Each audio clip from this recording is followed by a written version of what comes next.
What's going on, YouTube? I just want to make a quick video to show you how you can use the filter function to make a dependent drop-down list and also have another range returns based on what you select in a drop-down list. So for this example, we have 3 meals: breakfast, lunch, and dinner.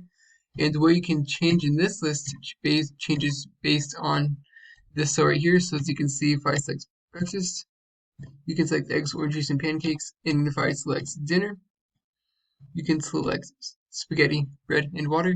And based on what you select in the second drop-down menu, the list of ingredients changes. So you can see spaghetti is made up of noodle sauce and water in this example, and bread is flour, bread mix, and breadcrumbs. Just as an example.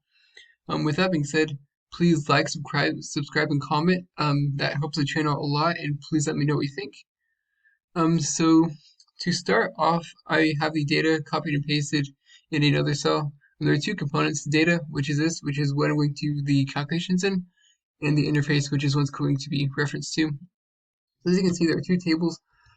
Please note how the data is formatted. So the reason why is because I'm going to be using the filter function, which returns values in this cell based on what is found in this cell. So for example, if I return breakfast, it looks in here for breakfast. It returns cells in breakfast cells in here that has breakfast on the cell to the left.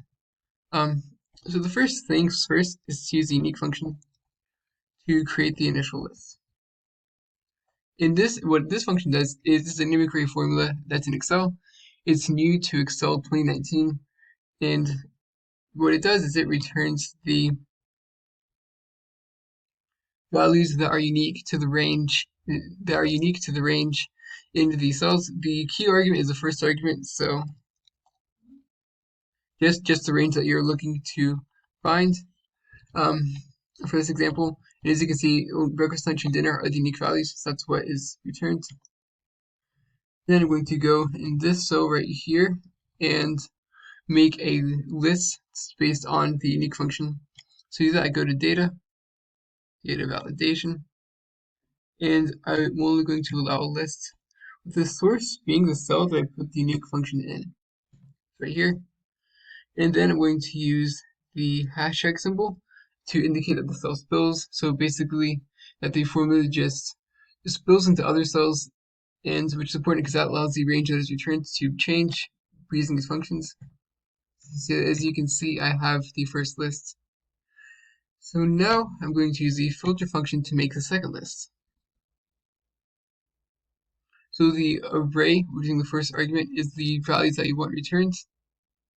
And you want to include these values. So the next range, which is going to be the range that you're going to look up the values in, if it equals the value in the first list, enter. So with that being said, as a quick note, with the unique function, there's a last argument being if empty. As you can see, it's optional, as there are optional arguments in the unique function, but the if empty just basically says if we can't find anything, instead of giving value error, or something like that, you can just have it say something like nothing found, for example. So next, we're going to make a list right here for the second list. So the same process, data validation,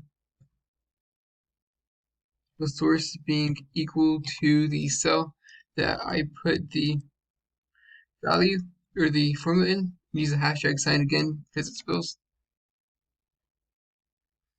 So that makes for the dependent drop-down list. As you can see, lunch. Select lunch. What I can select based on the lunch selection changes. So next,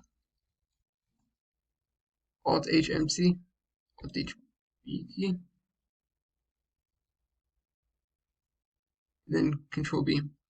So the next is to use the filter function again to return a range of values. So to do that, I'm going to use the equals filter. The array again is the information that I want to be looked up in, that I want to return, so which is going to be the ingredients. And I want to I want for it to include values based on this range if it equals whatever is selected in this cell right here, which is basically it. So now, as you can see, if you select breakfast, what you can change based on breakfast changes, and as you can see, orange juice, no recipe needed, assuming it's from a bottle. But as you can see, what the list that's shown changes. And this is really, really cool as well too, because you can then use the offset function or the comp function or you can use like some VLOOKUP functions to really kind of get more functionality in this. You can also do numerous more dependent drop-down lists if you want to, which is really, really cool because as you can see, this Excel tutorial is like 5, 6, 7 minutes, and in the past, doing something like this took a long time. So I really hope that this was useful. Please like, subscribe, comment. Let me know if you have any questions, comments, or concerns. I love feedback. It's the only way I'm going to make these videos better is if I get more feedback and subscribers. So thank you. Have a great day.